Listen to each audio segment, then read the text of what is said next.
இழந்த பலன் இழந்த சிம்சோனையும் நினைத்த ஸ்நேகம், கண் இழந்த பலன் இழந்த சிம்சோனையும் நினைத்த ஸ்நேகம், நினிவேக்கு போகாமல் திசை மாறி ஓடிய யோனாவை பயன்படுத்திய ஸ்நேகம், நினிவேக்கு போகாமல் திசை மாறி ஓடிய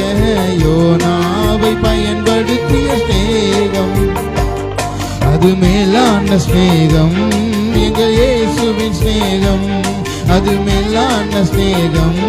எங்கள் இயேசுவின் ஸ்நேகம், அநாதி ஸ்நேகம் அநாதி ஸ்நேகம் அநாதி ஸ்நேகம் எங்கள் இயேசுவின் ஸ்நேகம். சொல்லுங்க